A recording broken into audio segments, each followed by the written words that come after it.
ગઈકાલે બનાસકાંઠા જિલ્લાનું વિભાજન કરીને અને વાવ થરાદ એક નવો જિલ્લો બનાવવામાં આવ્યો છે, જેને લઈને કંઈ ખુશી કંઈ ગમ જેવી સ્થિતિનું નિર્માણ થયું છે। થરાદ જિલ્લામાં કાંકરેજ, ધાનેરા અને દિયોદરનો સમાવેશ કરવામાં આવતા રોષની લાગણી ફેલાઈ છે। ધાનેરા તાલુકાની માંગ છે કે તેમને બનાસકાંઠા જિલ્લામાં જ રાખવામાં આવે, તો કાંકરેજ તાલુકાને પાટણ અથવા બનાસકાંઠામાં સમાવેશ થાય તેવી માંગ ઉઠી છે। કાંકરેજમાં વેપારીઓએ દુકાનો બંધ પાડીને આજે વિરોધ નોંધાવ્યો, તો દિયોદરમાં પણ વિરોધ જોવા મળી રહ્યો છે। દિયોદરને નવા જિલ્લાનું વડું મથક બનાવવામાં નથી આવ્યું, જેના કારણે આ વિરોધ છે। ઉપરાંત જિલ્લાનું નામ ઓગળ જિલ્લો રાખવામાં ન આવતા વેપારીઓ રસ્તા પર ઉતર્યા હતા। જો માંગ નહીં સંતોષાય તો આંદોલનની ચીમકી પણ ઉચ્ચારી રહ્યા છે। એટલે નવો જિલ્લો બની ગયો છે, પણ કહી ખુશી કહી ગમ છે। જે વડું મથક થરાદને બનાવવામાં આવ્યું છે, દિયોદરના લોકોની એવી માંગ છે કે દિયોદરને વડું મથકની જાહેરાત કરવામાં આવે, તો સાથે સાથે ક્યાંક જે થરાદ નામ આપવામાં આવ્યું છે વાવ થરાદ, તેનું નામ પણ બદલવામાં આવે તેવી માંગ પણ કરવામાં આવી। અમારા આઉટપુટ હેડ મનીષ પુરોહિત જોડાઈ ગયા છે। મનીષ, કહી ખુશી કહી ગમ, ક્યાંક વડું મથક બદલવાની માંગ તો ક્યાંક નામ બદલવાની માંગ કરવામાં આવી છે। કઈ કઈ જગ્યાએ વિરોધ ઉઠવા પામ્યો છે? પ્રીતિ, જે ત્રણ તસવીરો આપણે સૌથી પહેલા બતાવી એ બહુ જ મહત્વપૂર્ણ એટલા માટે કારણ કે ગઈકાલે જે જાહેરાત થઈ અને ત્યારબાદ આ બનાસકાંઠા જે અત્યાર સુધીનો અખંડ બનાસકાંઠા જિલ્લો હતો એમાંથી 3 તાલુકાઓ એવા છે કે જ્યાં અત્યારે ભભૂકતો રોષ છે, કારણ કે સોશિયલ મીડિયા પર રીતસરના કેમ્પેન ચાલી રહ્યા છે।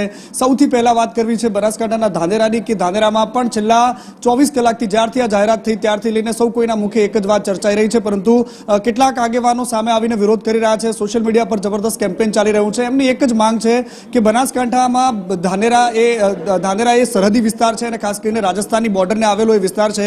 અહીંયાથી વહીવટી સરળતા માટે પાલનપુર એટલા માટે મહત્વપૂર્ણ છે કારણ કે હોસ્પિટાલિટીની સાથે સાથે એજ્યુકેશનની દ્રષ્ટિએ પણ પાલનપુર એ વડું મથક હતું ને જ્યાંથી અનુકૂળતાએ તમામ વાહન વ્યવહારથી લઈને તમામ વસ્તુઓ સરળતાથી મળી રહે છે, કારણ કે બનાસકાંઠાના એકદમ ધાનેરા રાજસ્થાનની બોર્ડર પર આવેલા ગામ છે, જેમ કે બાપલા હોય, વાછોલ હોય, એ તમામ ગામડા છે કે જ્યાંથી પાલનપુર બહુ ઇઝી રહે છે, જ્યારે કે થરાદ પહોંચવું એ બહુ જ અઘરું લાગી રહ્યું છે, કારણ કે ત્યાંની વાહન વ્યવહારની વ્યવસ્થાથી લઈને તમામ કામો માટે એ ટફ વિષય બનતો હોય તેવું લાગે છે। અને ખાસ કરીને ત્યાંના સ્થાનિક લોકો એવો પણ આરોપ લગાવી રહ્યા છે કે એની પાછળ કોઈક રાજકીય સોગઠાબાજી સેટ થઈ હોય તેવો આરોપ છે।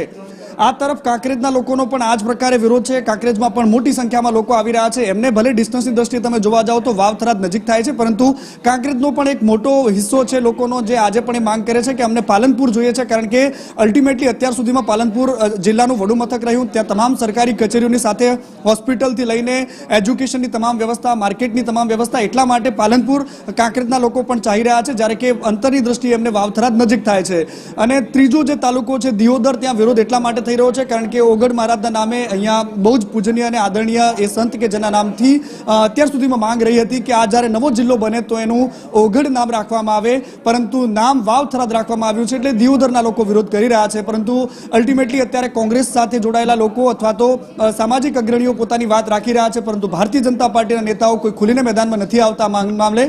ધાનેરાના અપક્ષના ધારાસભ્ય માવજી પટેલ આ મામલે, માવજીભાઈ દેસાઈ આ મામલે રજૂઆત કરી ચૂક્યા છે, પરંતુ એમની પણ વાત મને લાગે છે ત્યાં સુધી ગંભીરતાથી નથી લેવાઈ। બીજી બાજુ ગેનીબેન ઠાકોર જે સાંસદ છે એ પણ કહી ચૂક્યા છે કે અહીંયા સ્થાનિક નેતાઓને ધ્યાનમાં નથી લેવામાં આવ્યા, એમના અભિપ્રાય નથી લેવામાં આવ્યા અને આ એક તરફી નિર્ણય છે એટલા માટેનો વિરોધ થવો જોઈએ। બીજી બાજુ કોંગ્રેસના નેતાઓ પણ એને આવકારે પણ છે, કારણ કે આટલો મોટો ભૌગોલિક દ્રષ્ટિએ ખૂબ જ મોટો વિસ્તાર, કચ્છ પછી એશિયામાં ભારતમાં સૌથી મોટો જિલ્લો કચ્છ છે, અને કચ્છ પછી જો ગુજરાતનો બીજા નંબરનો સૌથી મોટો જિલ્લો બનાસકાંઠા છે, અને એટલા જ માટે બનાસકાંઠાના 2 હિસ્સા થાય એની માંગ તો દરેક બનાસકાંઠાવાસી કરતો હતો, પરંતુ જે રીતની આ સેટઅપ ગોઠવવામાં આવ્યું છે એને લઈને ક્યાંક ને ક્યાંક વિરોધ ચાલી રહ્યો છે। પ્રીતિ, બિલકુલ, આભાર મનીષ તમામ વિગતો માટે।